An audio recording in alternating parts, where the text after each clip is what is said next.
Praise the Lord. மே மாதத்தின் வாக்குத்தத்தமாய் உபாகமம் 28ஆம் அதிகாரம் 1ஆம் வசனத்தின் பிற்பகுதி. உன் தேவனாகிய கர்த்தர் பூமியில் உள்ள சகல ஜாதிகளிலும் உன்னை மேன்மையாக வைப்பார். தேவனுடைய வாக்குத்தத்தங்கள் நிபந்தனை இல்லாமல் நம்ம பெற்றுக்கொள்ள முடியாது. அப்போனா இந்த வாக்குத்தத்தத்தின் நிபந்தனை ஆமாங்க, இதே வசனத்துல மேல பாத்தீங்கன்னா ஆமாங்க, அவருடைய கட்டளைகளை நம்ம கைக்கொள்றவங்களா இருக்கணும், அதன்படி செய்யறவங்களா இருக்கணும். மேலும் அவருக்கு நம்ம உண்மையாய் செவி கொடுக்கிறவர்களாய் இருக்கணும். பாருங்களேன், இப்படியாய் செவி கொடுத்த ஒரு குமாரர்களை பத்தி நம்ம இன்னைக்கு பார்க்கலாம்.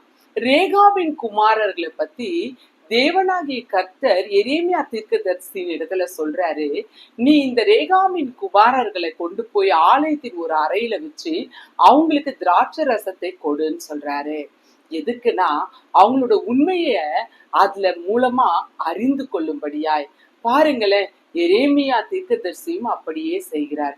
ஆனா என்ன ஆச்சு தெரியுமா? அந்த ரேகாவின் குமாரர்கள் மறுத்துடுறாங்க. ரேகாவின் குமாரராகிய நாங்கள் எங்கள் தகப்பனாகிய யோனதாபுடைய கட்டளையின்படி நாங்க திராட்சை ரசத்தை குடிக்க மாட்டோம். மாத்திரம் இல்ல, யோனதாப் சில கட்டளைகளையும் கொடுத்திருக்கிறாரு அவங்களுக்கு.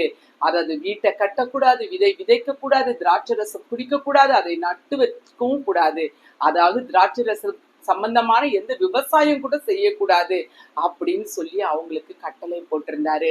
ஆனா அவருடைய குமாரர்கள் அதை உறுதியாய் பற்றி கொண்டு அந்த தீய காரியங்களை அவர்கள் செய்யாமல் அந்த கட்டளைகள் படி வாழ்ந்ததுனால தேவன் எரேமியாவின் மூலமாக அவங்களுக்கு ஒரு வாக்குத்தத்தத்தை கொடுக்கிறாரு.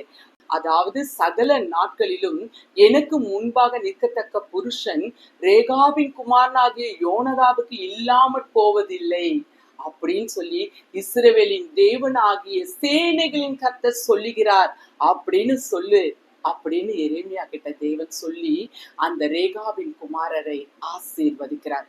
பாருங்க, ஒரு தகப்பனுடைய கற்பனைகளுக்கும் கட்டளைகளுக்கும் கீழ்ப்படிந்தவர்களுக்கு கிடைத்த ஆசீர்வாதம்.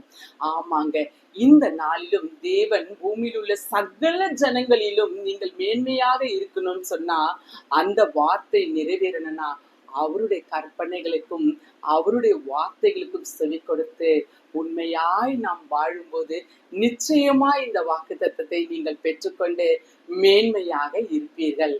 God bless you all.